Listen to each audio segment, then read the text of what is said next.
Ladies and gentlemen of the Action Army, what is going on? And welcome to another episode of Answers for Athletes. In today's video, we have a question from It's B Rose, who says, doesn't static stretching reduce power output though, which you did acknowledge for plyos? So wouldn't it hurt your squat to do it before? Or is it just a matter of trade-offs for which is beneficial, more range of motion, feeling looser, or the strength boost? Just curious. Great video. So he commented this on a video that I posted called The Terrifying Truth about Stretching and Vertical Jump, in which I stated that it may be beneficial for you to do some static stretching or put your joints or muscles through a full range of motion before you go and you do squats, so that that squat pattern feels a little bit better. You feel looser. It feels more fluid for you. But I'm going to give you a great answer. But before I do that, make sure that you comment JUMP, J-U-M-P, down below in the comment section. If you want a free bodyweight vertical jump training program, like this video, subscribe to the channel, and leave your question down below if you want me to answer your question in a video just like this. So there's one thing that I want you to take away from this video, and it is this. You need to learn, not you specifically, Brandon Rose, everybody out there watching, and most of you already do this, but some of us don't. We all need to learn to be more intuitive with our training, and we need to learn how to better notice trends that happen with our training. For example, I do this, and this is the outcome. If I do this, I feel like this. So 100%, if you do static stretching, tons of studies on this, static stretching before doing plyos or squatting, anything that requires a power aspect, before power output, it is going to decrease power output. So there's been more studies that came out that said, wait, if we do static stretching to put our, muscles through a full range of motion, and then we combat that.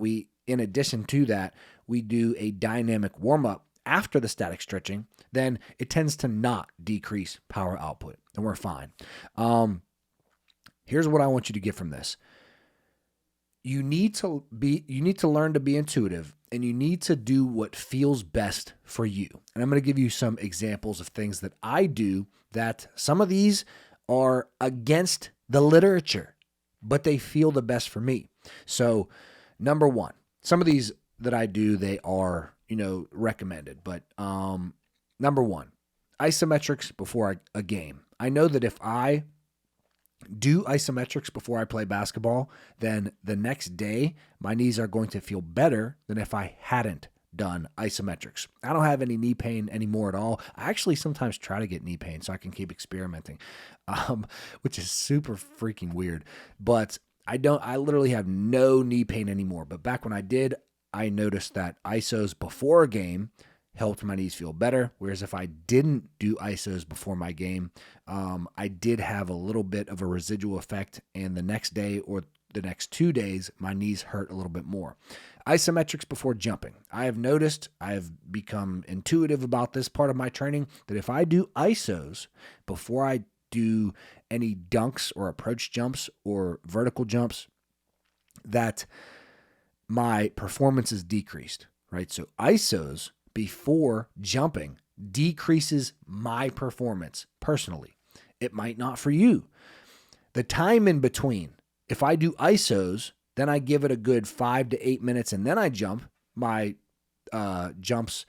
performance doesn't decrease as much as if I just do isos and then go straight to my jumping. So a longer window of rest, I have better performance than a shorter window of rest.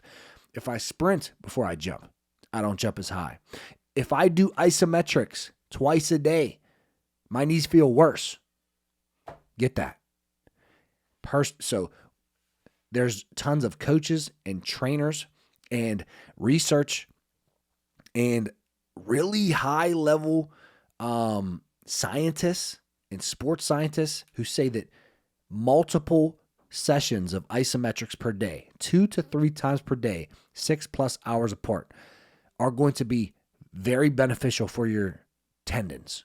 More beneficial than if you only had done one set of isos that day. Not for me. Not for me. I've done ISOs for years now. I did one a day, 2 a day, 3 a day, single leg knee extension, wall sit, tiptoe, squat hold, Spanish squat. I've done all the ISOs.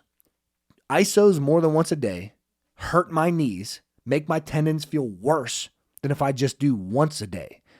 So now I might even start experimenting with 3 times a week. You need to not take that advice. What you need to do is do what feels best for you. You have to start to be intuitive about your training. That is the number one thing that I want you to get from this video.